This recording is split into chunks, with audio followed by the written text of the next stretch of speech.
ಡಿಕೆಶಿಯ ವಿರುದ್ಧ ಬಹಿರಂಗವಾಗಿ ಸಿಡಿದಿದ್ದಾರೆ ಸಿಎಂ ಆಪ್ತ ಜಮೀರ್. ಮತ್ತೆ ಬೀದಿಗೆ ಬಿತ್ತು ಕಾಂಗ್ರೆಸ್ ಆಂತರಿಕ ಸಂಘರ್ಷ. ಇದೀಗ ನಸೀರ್ ಜಬ್ಬಾರ್ ವಿರುದ್ಧ ಕ್ರಮಕ್ಕೆ ಬಹಿರಂಗವಾಗಿ ಅಸಮಾಧಾನವನ್ನು ವ್ಯಕ್ತಪಡಿಸ್ತಾ ಇದ್ದಾರೆ. ಡಿಕೆ ವಿರುದ್ಧ ಇದೀಗ ಬಹಿರಂಗವಾಗಿ ಸಿಡಿದೇಳ್ತಾ ಇದ್ದಾರೆ ಸಿಎಂ ಆಪ್ತ ಜಮೀರ್ ಅಹಮದ್. ಮತ್ತೆ ಬೀದಿಗೆ ಬಂದು ನಿಂತಿದೆ ಕಾಂಗ್ರೆಸ್ನ ಆಂತರಿಕ ಸಂಘರ್ಷ. ನಸೀರ್ ಜಬ್ಬಾರ್ ವಿರುದ್ಧ ಕ್ರಮಕ್ಕೆ ಬಹಿರಂಗವಾಗಿ ಅಸಮಾಧಾನವನ್ನ ಹೊರಹಾಕ್ತಾ ಇದ್ದಾರೆ ಜಮೀರ್.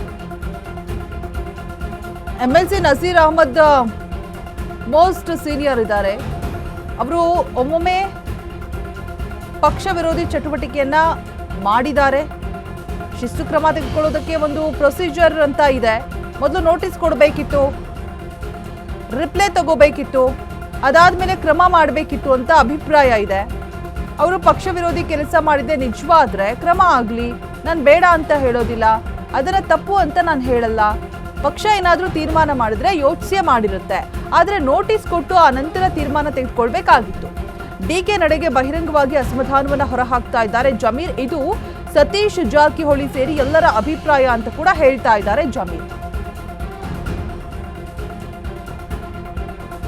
ಡಿಕೆ ವಿರುದ್ಧ ಬಹಿರಂಗವಾಗಿ ಸಿಡಿದೇಳ್ತಾ ಇರುವಂತದ್ದು ಸಿಎಂ ಆಪ್ತ ಜಮೀರ್. ಮತ್ತೆ ಬೀದಿಗೆ ಬಿದ್ದಿದೆ ಕಾಂಗ್ರೆಸ್ನ ಆಂತರಿಕ ಸಂಘರ್ಷ. ನಸೀರ್ ಮತ್ತೆ ಜಬ್ಬಾರ್ ವಿರುದ್ಧ ಕ್ರಮಕ್ಕೆ ಬಹಿರಂಗವಾಗಿ ಅಸಮಾಧಾನವನ್ನ ಹೊರಹಾಕ್ತಾ ಇದ್ದಾರೆ. MLC Naseer Ahmed most senior ಇದ್ದಾರೆ. ಸೊ ಒಂದೊಮ್ಮೆ ಪಕ್ಷ ವಿರೋಧಿ ಚಟುವಟಿಕೆಯನ್ನ ಮಾಡಿದ್ದಾರೆ, ಇಲ್ಲ ಅಂತಲ್ಲ. ಶಿಸ್ತು ಕ್ರಮವನ್ನ ತೆಗೆದುಕೊಳ್ಳೋದಕ್ಕೆ ಒಂದು ಪ್ರೊಸೀಜರ್ ಅಂತ ಇರುತ್ತೆ. ಆ ಪ್ರೊಸೀಜರ್ನ ಫಾಲೋ ಮಾಡಬೇಕಾಗಿತ್ತು. ಮೊದಲು ನೋಟಿಸ್ ಕೊಡಬೇಕು, ಅದಾದ್ಮೇಲೆ ರಿಪ್ಲೈ ತಗೋಬೇಕಿತ್ತು, ಅದಾದ ನಂತರ ಕ್ರಮ ಮಾಡಬೇಕಿತ್ತು ಅಂತ ಅಭಿಪ್ರಾಯ ಇದೆ. ಅಂಡ್ ಅವರು ಪಕ್ಷ ವಿರೋಧಿ ಕೆಲಸವನ್ನ ಮಾಡಿದ್ದೇ ನಿಜವಾದ್ರೆ ಕ್ರಮ ಆಗ್ಲಿ, ನಾನು ಬೇಡ ಅಂತ ಹೇಳೋದಿಲ್ಲ, ಅದನ್ನ ತಪ್ಪು ಅಂತ ಕೂಡ ನಾನು ಹೇಳೋದಿಲ್ಲ. ಪಕ್ಷ ಏನಾದ್ರೂ ತೀರ್ಮಾನ ಮಾಡಿದ್ರೆ ಯೋಚಿಸೇ ಮಾಡಿರುತ್ತೆ, ಒಪ್ಕೊಳ್ಳೋಣ. ಆದ್ರೆ ಅದಕ್ಕೆ ಪ್ರೊಸೀಜರ್ ಅಂತ ಇರುತ್ತಲ್ವಾ, ಅದನ್ನ ಮಾಡ್ಬೇಕಿತ್ತಲ್ವಾ. ಅವರು ಸೀನಿಯರ್ ಮೋಸ್ಟ್ ಇದ್ದಾರೆ.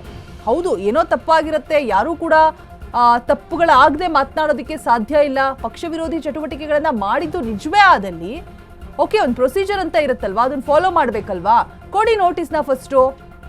ಏನ್ ರಿಪ್ಲೈ ಮಾಡ್ತಾರೆ, ಏನ್ ರಿಯಾಕ್ಟ್ ಮಾಡ್ತಾರೆ ಅಂತ ವೆಯ್ಟ್ ಅಂಡ್ ಸಿ ಅಲ್ವಾ. ಅದಾದ್ಮೇಲೆ ನೋಟಿಸ್ ಕೊಟ್ಟ ನಂತರ ಏನಾದ್ರೂ ಬೇಕಾದ್ರೆ ಡಿಸಿಷನ್ ತೆಗೆದುಕೊಳ್ಬೋದಾಗಿತ್ತು. ಅದೆಲ್ಲವನ್ನ ಬಿಟ್ಟು ನೇರಾನೇರವಾಗಿ ಉಚ್ಚಾಟನೆಗೆ ಬಂದುಬಿಟ್ರೆ ಹೇಗೆ? ಇದನ್ನ ಟಾರ್ಗೆಟ್ ಅಂತ ಇನ್ನೇನು ಹೇಳ್ತಾರೆ? ಸಿಎಂ ಆಪ್ತರನ್ನೇ ಟಾರ್ಗೆಟ್ ಮಾಡ್ತಾ ಇದ್ದಾರೆ ಅನ್ನುವಂಥದ್ದನ್ನ ನೇರಾನೇರವಾಗಿ ಇದೀಗ ಹೇಳೋದ್ರ ಮುಖಾಂತರ ಆಕ್ರೋಶವನ್ನ ಹೊರಹಾಕ್ತಾ ಇದ್ದಾರೆ. ಡಿಕೆ ನಡೆಗೆ ಬಹಿರಂಗವಾಗಿ ಅಸಮಾಧಾನವನ್ನ ಹೊರಹಾಕ್ತಾ ಇದ್ದಾರೆ ಜಮೀರ್. ಅಂಡ್ ಇದು ಸತೀಶ್ ಜಾರಕಿಹೊಳಿ ಸೇರಿ ಎಲ್ಲರ ಅಭಿಪ್ರಾಯ ಅಂತ ಕೂಡ ಜಮೀರೇ ಹೇಳ್ಬಿಟ್ಟಿದ್ದಾರೆ. ಇದು ನನ್ನೊಬ್ಬನ ಅಭಿಪ್ರಾಯ ಮಾತ್ರ ಅಲ್ಲ, ಸತೀಶ್ ಜಾರಕಿಹೊಳಿ ಸೇರಿ ಎಲ್ಲರೂ ಕೂಡ ಇದನ್ನೇ ಹೇಳ್ತಾ ಇದ್ದಾರೆ. ಎಲ್ಲರ ಅಭಿಪ್ರಾಯವೂ ಕೂಡ ಇದೆ. ಆ ಒಂದು ಪ್ರೊಸೀಜರ್ ಅನ್ನ ಫಾಲೋ ಮಾಡಬೇಕಿತ್ತು. ಯಾರಿಗೇ ಆಗಲಿ, ಶಾಸಕರಿಗೆ, ಸಚಿವರಿಗೆ ಏನೇ ಮಾಡಿದಂತಹ ಸಂದರ್ಭದಲ್ಲಿ, ಏನೇ ತಪ್ಪುಗಳಾದಂತಹ ಸಂದರ್ಭದಲ್ಲಿ ಸ್ಟಾಲ್ ಒಂದು ನೋಟಿಸ್ ಅನ್ನ ಕೊಟ್ಟು ಎಚ್ಚರಿಕೆಯನ್ನ ಕೊಡಬೇಕು. ನೀವು ತಪ್ಪು ಮಾಡ್ತಿದ್ದೀರಿ, ಪಕ್ಷ ವಿರೋಧಿ ಕೆಲಸಗಳನ್ನ ಮಾಡಬಾರ್ದು, ಹೇಳಿಕೆಗಳನ್ನ ಕೊಡಬಾರ್ದು ಅಂತೇಳ್ಬಿಟ್ಟು ಒಂದು ಎಚ್ಚರಿಕೆಯ ಸಂದೇಶವನ್ನ ರವಾನೆ ಮಾಡೋದು, ಅಥವಾ ನೋಟಿಸ್ ಅನ್ನ ಕೊಡೋದು, ಅಥವಾ ಸಭೆಯನ್ನ ಮಾಡೋದು, ಅಥವಾ ತಿಳುವಳಿಕೆಯನ್ನ ಹೇಳೋದು, ವಾಟ್ ಎವರ್ ಏನೋ ಒಂದು ಮಾಡ್ಬೋದಾಗಿತ್ತು. ಅದು ಯಾವುದನ್ನೂ ಮಾಡದೆ ನೇರಾನೇರವಾಗಿ ನೀವು ಉಚ್ಚಾಟನೆಗೆ ಬಂದ್ರೆ ಹೇಗೆ?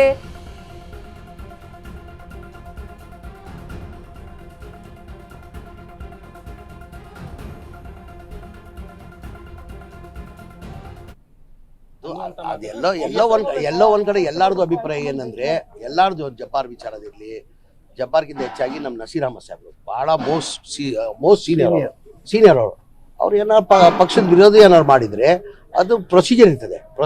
ಸತೀಶ್ ಜಾರಕಿಹೊಳಿ ಹೇಳಿದ್ರು ಪ್ರೊಸೀಜರ್ ಪ್ರಕಾರ ಮಾಡಬೇಕಾಗಿತ್ತು, ನೋಟಿಸ್ ಕೊಡಬೇಕಾಗಿತ್ತು, ರಿಪ್ಲೈ ತಗೊಳ್ಬೇಕಾಗಿತ್ತು, ರಿಪ್ಲೈ ಆದ್ಮೇಲೆ ಮಾಡಬೇಕಾಗಿತ್ತು ಅಂತ ಹಂಗೆ ಹೇಳಿರೋದು.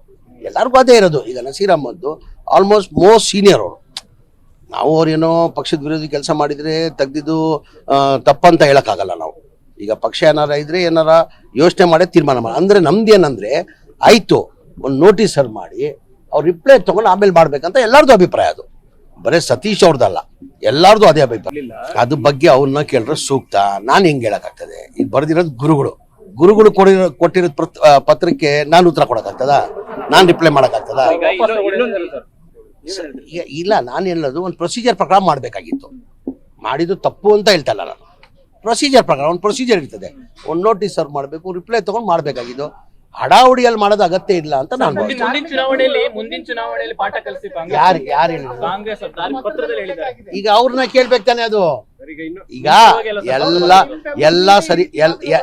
ಎಲ್ಲ ಸರಿಪಡಿಸ್ತೀವಿ. ಗುರುಗಳು ಅಸಮಾಧಾನ ಆಗಿರೋದು ಅದು ಎಲ್ಲೋ ಒಂದ್ ಕಡೆ ಎಲ್ಲಾರ್ದು ಅಭಿಪ್ರಾಯ ಏನಂದ್ರೆ ಎಲ್ಲಾರ್ದು ಬಗ್ಗೆ ಹೆಚ್ಚಿನ ಅಪ್ಡೇಟ್ಸ್ ಅನ್ನ ಕೊಡೋದಕ್ಕೆ ನಮ್ಮ ಪ್ರತಿನಿಧಿ ವಿವೇಕ್ ದೂರವಾಣಿ ಸಂಪರ್ಕದಲ್ಲಿ ಜಾಯಿನ್ ಆಗ್ತಾ ಇದ್ದಾರೆ.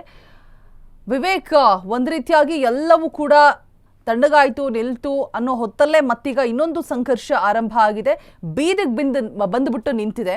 ಸೊ ಜಮೀರ್ ಹೇಳ್ತಾ ಇದ್ದಾರೆ, ಸೊ ಯಾವುದೇ ಒಂದು ತಪ್ಪುಗಳಾದಂತಹ ಸಂದರ್ಭದಲ್ಲಿ ಯಾರೇ ಆಗಲಿ ಉಚ್ಚಾಟನೆ ಮಾಡೋದಕ್ಕೂ ಮುಂಚೆ ಒಂದು ನೋಟಿಸನ್ನು ಕೊಡಬೇಕು. ಹೌದು, ಸಂಘಟನೆಗೆ ವಿರುದ್ಧವಾಗಿ ಕೆಲಸಗಳನ್ನ ಏನೋ ಮಾಡಿದ್ದಾರೆ, ಪಕ್ಷಕ್ಕೆ ವಿರುದ್ಧವಾಗಿ ಹೇಳಿಕೆಗಳನ್ನ ಕೊಟ್ಟಿದ್ದಾರೆ ಅನ್ನುವಂತಹ ಸಂದರ್ಭದಲ್ಲಿ ಒಂದು ಪ್ರೊಸೀಜರ್ ಇರುತ್ತೆ, ಅದನ್ನ ಫಾಲೋ ಮಾಡಬೇಕು. ಅದು ಯಾವುದೂ ಆಗದೆ ನೇರವಾಗಿ ಈ ರೀತಿಯಾಗಿ ಉಚ್ಚಾಟನೆ ಮಾಡಿದ್ರೆ ಏನು ಅರ್ಥ ಅಂತೇಳ್ಬಿಟ್ಟು ಆಕ್ರೋಶ ಹೊರ ಹಾಕ್ತಾ ಇದ್ದಾರೆ. ಇದು ಜಮೀರ್ ಮಾತ್ರ ಅಲ್ಲ, ಸತೀಶ್ ಜಾರಕಿಹೊಳಿ ಅವರ ಅಭಿಪ್ರಾಯವೂ ಕೂಡ ಇದೆ ಅಂತ ಹೇಳ್ತಾ ಇದ್ದಾರೆ. ಸೊ ಏನೆಲ್ಲ ಅಪ್ಡೇಟ್ಸ್ ಇದೆ, ಮುಂದೆ ಏನಾಗಬಹುದು? ಈಗಾಗಲೇ ದಾವಣಗೆರೆ ಉಪಚುನಾವಣೆ ವಿಚಾರವಾಗಿ ಇಲ್ಲಿವರೆಗೂ ಕೂಡ ಗೊಂದಲ ಮುಂದುವರ್ತಾನೆ ಬಂದಿದೆ ಅಂತ ಹೇಳ್ಬೋದು. ಈಗಾಗಲೇ ದಾವಣಗೆರೆ ಉಪಚುನಾವಣೆ ನಡೆದು ಸುಮಾರು 13ರಿಂದ 14 ದಿನಗಳು ಆದ್ರೂ ಕೂಡ ಗೊಂದಲ ಎಲ್ಲೂ ಕೂಡ ಕಾಂಗ್ರೆಸ್ ನಲ್ಲಿ ನಿಲ್ತಾ ಇಲ್ಲ. ಪದೇ ಈ ಗೊಂದಲ ಅದೇ ರೀತಿಯಾಗಿ ರಿಪೀಟ್ ಆಗ್ತಾ ಇದೆ. ಒಂದ್ ಕಡೆ ಅಲ್ಪಸಂಖ್ಯಾತರಿಗೆ ಟಾರ್ಗೆಟ್ ಮಾಡಲಾಗುತ್ತಿದೆ ಅನ್ನೋ ಒಂದಿಷ್ಟು ಅಂಶಗಳು ಕೂಡ ಕೇಳಿ ಬರ್ತಾ ಇದೆ. ಜೊತೆಗೆ ಈಗಾಗಲೇ ನಜೀರ್ ಅಹಮದ್ ಹಾಗೂ ಜಬ್ಬಾರ್ ಅವರ ವಿರುದ್ಧ ಕೂಡ ಕ್ರಮವನ್ನ ಕೆಪಿಸಿಸಿ ತೆಗೆದುಕೊಂಡಿದೆ. ಜಬ್ಬಾರ್ ಅವರಿಗೆ ಈಗಾಗಲೇ ಪಕ್ಷದಿಂದ ಉಚ್ಚಾಟನೆ ಕೂಡ ಮಾಡಿದೆ. ನಜೀರ್ ಅಹಮದ್ ಅವರಿಗೆ ಅಲ್ಲಿಂದ ಅಂದ್ರೆ ಪೊಲಿಟಿಕಲ್ ಸೆಕ್ರೆಟರಿ ಆಗಿದ್ದಂತ ಒಂದು ಸ್ಥಾನದಿಂದ ಕೂಡ ತೆಗೆದಾಕುವಂತ ಕೆಲಸಕ್ಕೆ ಮುಂದಾಗಿದೆ. ಅಂದ್ರೆ ಈಗ ಸ್ಪಷ್ಟನೆ ಕೊಡ್ತಕ್ಕಂಥದ್ದು ಒಂದ್ ಕಡೆ ಜಮೀರ್ ಅಹಮದ್ ಖಾನ್ ಅವ್ರಿಗೂ ಕೂಡ ಅಂದ್ರೆ ಅವರ ಸಚಿವ ಸ್ಥಾನಕ್ಕೂ ಕೂಡ ಕುತ್ತಿದೆ, ಅವ್ರಿಗೂ ಕೂಡ ಸಚಿವ ಸ್ಥಾನದಿಂದ ಜಮೀರ್ ಅಹಮದ್ ಖಾನ್ ಅವ್ರಿಗೂ ಕೂಡ ಅಂದ್ರೆ ಅವರ ಸಚಿವ ಸ್ಥಾನಕ್ಕೂ ಕೂಡ ಕುತ್ತಿದೆ, ಅವ್ರಿಗೂ ಕೂಡ ಸಚಿವ ಸ್ಥಾನದಿಂದ ತೆಗೆಯುವಂತಹ ಸಾಧ್ಯತೆಗಳಿದೆ ಅನ್ನೋ ಒಂದು ಮಾತುಗಳು ಕೂಡ ಕೇಳಿ ಬಂದಿತ್ತು. ಆದ್ರೆ ಅದಕ್ಕೆಲ್ಲ ಕೂಡ ಸ್ಪಷ್ಟನೆ ಕೊಡ್ತಕ್ಕಂಥ ಕೆಲಸಕ್ಕೆ ಇವತ್ತು ಜಮೀರ್ ಅವರು ಮುಂದಾಗಿದ್ರು, ಸ್ಪಷ್ಟನೆಯನ್ನು ಕೂಡ ಕೊಟ್ಟಿದ್ದಾರೆ. ಏನಂದ್ರೆ ಈಗಾಗಲೇ ನಜೀರ್ ಅಹಮದ್ ಅವರಿಗೆ ಪೊಲಿಟಿಕಲ್ ಸೆಕ್ರೆಟರಿ ಅಂತ ತೆಗೆದ್ರು, ಜೊತೆಗೆ ಜಬ್ಬಾರ್ ಅವ್ರಿಗೆ ಪಕ್ಷದಿಂದ ಉಚ್ಚಾಟನೆ ಮಾಡಿದ್ರು. ಅವ್ರು ಏನಾದರೂ ಪಕ್ಷ ವಿರೋಧಿ ಚಟುವಟಿಕೆ ಏನಾದರೂ ನಿಜಕ್ಕೂ ಕೂಡ ಏನಾದರೂ ಮಾಡಿದ್ರೆ ಅದನ್ನೇನಾದರೂ ಕಂಡು ಬಂದಲ್ಲಿ ಅವ್ರಿಗೆ ಮೊದಲಿಗೆ ನೋಟಿಸನ್ನು ಜಾರಿ ಮಾಡಬೇಕಿತ್ತು. ನೋಟಿಸ್ ಜಾರಿ ಮಾಡಿದ ಬಳಿಕ ಅವರು ಒಂದು ಆನ್ಸರ್ ರಿಪ್ಲೈಯನ್ನು ಕೊಡಬೇಕಿತ್ತು. ಆ ಆನ್ಸರ್ ರಿಪ್ಲೈ ಬಳಿಕ ಇವರು ಕ್ರಮವನ್ನು ತೆಗೆದುಕೊಳ್ಬೇಕಿತ್ತು. ಇದು ಒಂದು ನಿಯಮ. ಆದರೆ ಯಾವುದೇ ನಿಯಮಗಳನ್ನು ಇಲ್ಲಿ ಪಾಲನೆ ಮಾಡಿಲ್ಲ. ನೇರವಾಗಿ ಉಚ್ಚಾಟನೆ ಮಾಡಿದ್ದಾರೆ. ಒಬ್ಬರಿಗೆ ಪಕ್ಷದಿಂದ, ಒಬ್ಬರಿಗೆ ರಾಜಕೀಯ ಕಾರ್ಯದರ್ಶಿ ಹುದ್ದೆಯಿಂದ ತೆಗೆದುಹಾಕಿದ್ದಾರೆ. ಇದು ಸರಿಯಲ್ಲ ಅಂತ ಒಂದು ಕಡೆ ಡಿಫೆಂಡ್ ಮಾಡ್ಕೊಳ್ತಿದ್ದಾರೆ ಜಮೀರ್ ಅಹಮದ್ ಖಾನ್. ಜೊತೆಗೆ ಈ ಹಿಂದೆ ನಿನ್ನೆ ಅಷ್ಟೇ ಸತೀಶ್ ಜಾರಕಿಹೊಳಿ ಅವರು ಮಾತನಾಡುವಂಥ ಸಂದರ್ಭದಲ್ಲೂ ಕೂಡ ಅವರು ಕೂಡ ಇದೇ ಮಾತುಗಳನ್ನು ಹೇಳಿದರು. ತಕ್ಷಣವಾಗಿ ಕ್ರಮವನ್ನು ತೆಗೆದುಕೊಳ್ಳೋದು ಸರಿಯಲ್ಲ, ಕಾದು ನೋಡುವ ತಂತ್ರಕ್ಕೆ ಹೋಗಬೇಕಿತ್ತು, ಒಂದು ನೋಟಿಸನ್ನು ಜಾರಿ ಮಾಡಬೇಕಿತ್ತು ಅನ್ನೋ ಮಾತುಗಳನ್ನು ಸತೀಶ್ ಜಾರಕಿಹೊಳಿ ಕೂಡ ಆಡಿದರು. ಜೊತೆಗೆ ಈಗಾಗಲೇ ಚುನಾವಣೆ 9ನೇ ತಾರೀಕು ನಡೆದಿದ್ದು, ಚುನಾವಣೆ ಬಳಿಕವೇ ಸಲೀಂ ಅಹಮದ್ ಆಗಿರ್ಬೋದು, ಜೊತೆಗೆ ಅವರ ಜೊತೆ ರಿಜ್ವಾನ್ ಅರ್ಷದ್ ಇವರಿಬ್ಬರು ಕೂಡ ಸುದ್ದಿಗೋಷ್ಠಿ ಮಾಡಿದ್ದು. ಆ ದಿನದಿಂದ ಕೂಡ ಇಲ್ಲಿವರೆಗೂ ಗೊಂದಲ ಮುಂದುವರಿತಾನೆ ಬಂದಿದೆ.